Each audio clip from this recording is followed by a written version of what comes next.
Chapter 22. When the Time Comes.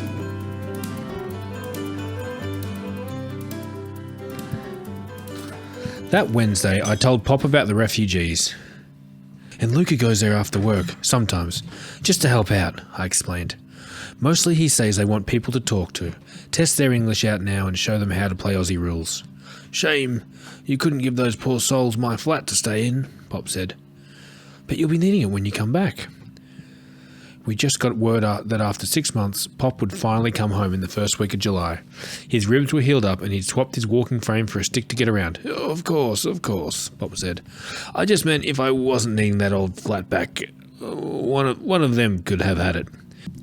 It was true, and something I'd asked Luca about a few nights later, over dinner. Why we had a perfectly good granny flat still sitting empty while all those refugees had to stay in a run-down old quarantine station, with toilets that were overflowing and heating that wasn't always working. Plus, Mum, you can clean all those big houses that are empty now over winter, Sam added. They should have just let the refugees stay in them since no one else is. I could tell Annika and Luca had been a little impressed and surprised by Sam's words. That is true, yes. Annika said. But the government wanted the refugees all in one place so they'd be easy to look after. And it's a very big favour to ask of people letting strangers into their home. She took a sip of water and cleared her throat. And anyway, there's not much room in Pop's flat right now. I put my knife and fork down and looked between them. What do you mean? I watched Annika's cheeks turn a little red. Well, she started. We didn't think you'd... It's where we've been storing the baby's things, Luca interrupted. Out of the way until we're ready to set it up. I hadn't been inside Pop's flat for months.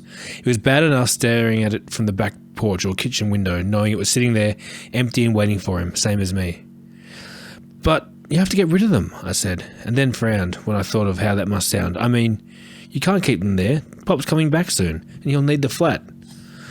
I thought I saw Lucas shake his head at Annika, only a little, but maybe I imagined it. I was stuck on knowing that Pop's flat, which he needed back, was full of things for Drumlin. The next question on the tip of my tongue was where the baby would stay when the time came. Luca beat me to it. And speaking of, Luca started to say, and I felt my stomach drop. Annika and I have been thinking, Fredo, that maybe we should switch rooms with you for when Drumlin arrives. Luca raised his hands the second I opened my mouth to protest. I know.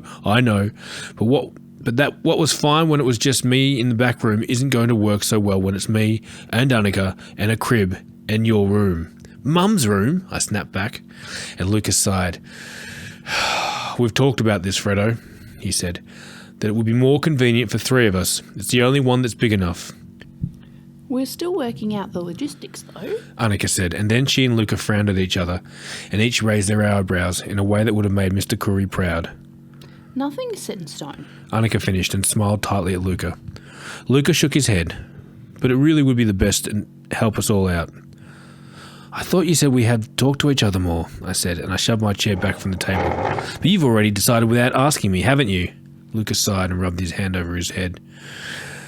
I'm sorry, Fredo. We have to start making these decisions and getting ready for when the baby comes. I know, but Pop's coming home first. So you'll have to move all that junk out of his flat. Winifred! Luca snapped. I blew my fringe out of my eyes and asked to be excused. I think you'd better, yes, Luca said, and he shook his head at me. As I walked away, I heard Sam offer his room for the crib, and Annika said that was very generous of him, even if his room was too small, and that just made me slam my door a little harder.